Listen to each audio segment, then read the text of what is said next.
How much time do you actually need in Grand Teton National Park? A few hours? 1 full day? 2 days? Or is this somewhere you should spend most of your trip? Because here's what surprised us. You can experience an incredible amount of Grand Teton without spending half your day on a trail. But when we set aside another day to get farther away from the overlooks and spend more time hiking, that plan did not last very long. And then the weather got involved. Hi everyone, it's Urmi and Sanjay from Jetsetting with us. Grand Teton National Park is an interesting one to plan because it can fit into your Western Wyoming trip in a lot of different ways. Many visitors decide to drive straight through the park on their way up to Yellowstone from Jackson, while others choose to spend a couple days in the park exploring it, doing some hikes, looking for wildlife, photographing the mountains, and just taking in the breathtaking scenery around the park along the lakes. So the useful question isn't really, could you spend a lot of days in Grand Teton? Because you absolutely could. The more interesting question is, how many days do you need to visit this park while getting the essential experience without extending it so long that you're really just diving into personal interests? We first visited Grand Teton back in 2022, and after that trip, we put in our written blog that we recommend visiting this park for about 2 to 3 days. 4 years later, we were able to spend another 2 days in this park, and this allowed us to see whether we still agreed with our own advice. Between our last trip and this trip, we've come away with a really clear answer for how much time Grand Teton actually deserves. Before we get started, be sure to hit that like button, share this video with a friend who may be planning a trip to Wyoming, and subscribe to our channel so you don't miss travel guides and experiences like this one. Now, if you only had 1 full day in Grand Teton, the real test isn't how many places you can race between. It's whether one day can give you enough variety to understand what makes this park worth visiting in the first place. And we'd start at Jenny Lake. Jenny Lake is one of the most popular spots within Grand Teton, and when you get there, it's pretty easy to see why. You've got these beautiful views of the mountains reflecting over the lake, and there are a number of hikes in the area as well. Last time, we did the Hidden Falls hike, but we felt and wrote in our blog afterward that it wasn't really worth the effort. We actually much more preferred the Moose Ponds hike, where we actually did find a moose in the pond. This trip, due to weather, we didn't attempt the Moose Ponds hike, and because we felt kind of fair weather, no pun intended, about the Hidden Falls hike, we didn't do that one. If you are really interested in doing the Hidden Falls and/or Inspiration Point hikes, we actually recommend taking the boat shuttle across the lake right to the trailheads. By the way, if you're wondering why we don't have a lot of footage from Jenny Lake, you'll see that it was really cloudy the day we went. So those beautiful views of the mountains I talked about earlier, that's what this looked like. If you only have 1 day in Grand Teton and your goal is to experience the range, we still recommend starting with Jenny Lake. Seeing those mountains over the lake, there's nothing quite like it. But as Sanjay just said, we don't recommend spending your time hiking there. There are a lot of other beautiful views across the park that give you different experiences of the range that are absolutely worth visiting too. At Jenny Lake, you're looking straight up at the Tetons for a certain type of view. The next view we're going to talk about is the opposite, looking out across the landscape, and this is at Signal Mountain. We actually weren't planning to make this stop and hadn't done any research on this. We just happened to see a sign talking about Signal Mountain and figured, let's improvise a little bit and turn up and see what happens. And this is the view we got from there. One of the lessons we learned here is that you don't necessarily have to choose between spending hours hiking and seeing the park from different perspectives. Sometimes a spontaneous detour can completely change what you're looking at. And in this case, we'd absolutely make the detour again. From Signal Mountain, we continued north toward Jackson Lake, and once again, the scale of the park changes. Jenny Lake puts you almost directly beneath the mountains. Jackson Lake pulls you farther back, giving you a much broader view of the Teton Range across one of the park's largest bodies of water. So even on a one-day visit, we don't think the two lakes feel redundant. And if you need a lunch break, there are places to eat around Jackson Lake, such as John Coulter's Ranch House, if you didn't pack your own picnic. From here, we recommend heading south along the eastern side of Grand Teton, where several of the park's best-known landscapes are clustered surprisingly close together. At Oxbow Bend, the Snake River widens beneath Mount Moran, creating one of the park's classic reflection shots and a good place to watch for wildlife. Farther south, Snake River Overlook gives you one of Grand Teton's most famous perspectives. Ansel Adams photographed this landscape in 1942, and while the vegetation has changed since then, the basic composition, the river winding toward the Tetons, still makes this one of the park's essential roadside stops. Then at Schwabacher Landing, you finally leave the Overlook behind and walk down into the river environment itself. It's only a short walk, and being beside the water rather than looking down from the highway makes the experience feel so much more immersive. This is where we'd spend the most time of these 3 stops, walking the riverbank, taking photos, and simply letting yourself be a part of the landscape. Schwabacher Landing was actually my favorite spot from our first trip to Grand Teton. Walking along the riverbank, seeing the mountains reflected in the water, it was just so peaceful. I got some great photos. The sky was just blue, the trees were green. I loved them so much that I printed it to canvas. It just really is one of those peaceful shots that keeps me calm in a really tough work day.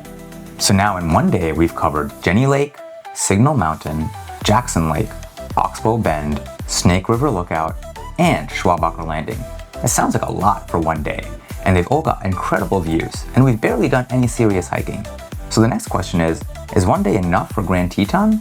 Do we need a second day? And if we had a second day, what would get covered? Day 1 clearly gives you breadth. Day 2 should be focused on depth. What do we mean by that? Maybe you go on a longer hike. Stop and look for wildlife, which is one of my favorite things to do. Or maybe you spend some time really taking in one specific part of the park, instead of constantly moving from one stop to the next.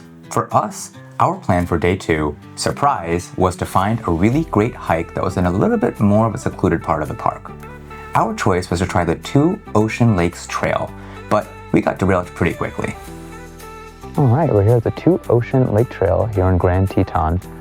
And yesterday and even today, the roads have been just absolutely crazy in terms of traffic. But we found this little hidden spot here at the 2 Ocean Lake Trail, a little bit past the Moran entrance. And it's super quiet here. We were the only ones in this parking lot. We're the only ones on this trail. Got to be a little bit bear aware, obviously, but looks really cool. We're not going to do this full hike, but go check it out and experience a part of Teton that doesn't have a lot of people. So as you can see, we were really excited about this hike, especially because there was no one else on the trail. But perhaps ironically, having no one else on the trail made us a little bit more afraid of a possible bear encounter. We are in grizzly country after all. Now some people did ask, don't you keep bear spray on you? And the answer is yes, we do keep bear spray on us. However, it's not a magic wand. And in a real bear encounter, if the wind's blowing the wrong way, that bear spray isn't going to save you. So for us, we just felt like it wasn't worth the risk, and after about 10 minutes and finding some bear scat on the ground, we decided we were going to call it a day and head back to the car. And that meant we needed to improvise what our plans were for the rest of the day. And one practical tip, before you go buying or renting bear spray and spending money on it, we actually recommend asking your hotel front desk if any guests have left some behind. We've actually managed to get bear spray a few times using that method, saved a lot of money, and we still had the protection we needed when we went on these hikes. Funny enough, by the time we got back to the car, the weather had started to deteriorate, so maybe it was a good idea that we turned around when we did. So just like that, our day 2 plans ended basically right after they started. So here's the practical tip we leave you. It's always a great idea to build in an extra day of flexibility, especially if you're in the mountains where weather can change fast. After we left 2 Oceans Lake, our options started to narrow pretty quickly. The fog was thick, fine, workable, but the rain was coming down heavy enough that hiking really wouldn't be enjoyable and potentially dangerous from slippery trails. And that same fog was so thick, I couldn't even get any footage. And so we ended up making a couple stops on the road that we might not have done if the weather had cooperated. And we got a real treat by doing that. We first tried Cathedral Group Turnout, but remember that fog we just mentioned twice? No view to capture. So we kept moving. And then we stopped at Cattleman's Bridge. It gave us a totally different setting along the Snake River. And check out this great shot of this deer swimming across the river. It's exactly the kind of unplanned wildlife moment that can still make a changed day feel totally worthwhile. That moment also reinforced something important about having a second day here. You don't need every hour mapped out in advance. When the hike didn't work out, and then the weather took away even more of our options, we still had enough time to keep exploring until something unexpected happened. And that's ultimately what that second day brought us. Not a longer checklist, it was flexibility. So let's return to the question posed earlier, which is, how much time do you actually need in Grand Teton? Back in 2022, on our written blog, we recommended 2 to 3 days. And here's what we think after our second trip. If you have only a few hours, for sure, go drop by, and we think it's absolutely worth your time. If you have a real proper full day dedicated to Grand Teton, we think you should spend that time on a range of different stops for mostly photography and absorbing the landscape. A second day is really great for 2 possibilities. Ideally, if weather cooperates, that day can be used for depth, such as doing a more intense hike or sticking around for more photography or catching the wildlife. However, because of weather or other reasons, you could use day 2 as an adaptability/flexibility day. Based on that, here is our recommended 2-day itinerary for a first trip to Grand Teton. For day 1, we'd focus on breadth. Start at Jenny Lake, then work your way north through Signal Mountain and Jackson Lake before coming back south through Oxbow Bend, Snake River Overlook, and Schwabacher Landing. That gives you a surprisingly complete introduction to the park without requiring a major hike, and without trying to cram every possible stop into one day. Then for day 2, we do basically the opposite. Pick one major experience and build the day around it. For many visitors, that's probably going to be a longer hike, but it could just as easily be wildlife watching, photography, getting out on the water, or simply exploring one area of the park a little bit more slowly. Importantly, don't try to fill every remaining hour on your agenda. You have to leave some flexibility for wildlife, weather, or really anything else that might come up. Our day 2 definitely wasn't what we planned, but that's also why we think you shouldn't try to fill in every minute on your schedule. As we said earlier, we think day 1 is a great day for breadth, and day 2 is a great day for depth. And that's why we think 2 days is really the sweet spot in terms of how long you need for Grand Teton. So after 2 visits, what stands out most to us about Grand Teton is how much this park gives to you without every excursion turning into a major expedition. If you're here to do hiking and go deep into the mountains, that's absolutely an option. If you're someone who just wants to hop between the lakes, the overlooks, Snake River, and do some shorter walks, there's so much you will still gain from doing all these activities and feel like you really experienced the park too. And don't forget to build in flexibility in your plan. If there's one thing you take away from this episode, it has to be that.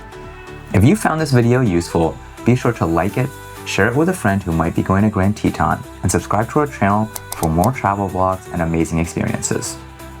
And we'd love to hear from you. Do you think 2 days is enough? Would you want more? Definitely leave a comment below and let us know your thoughts about visiting Grand Teton. We look forward to seeing you on our next adventure. Bye for now!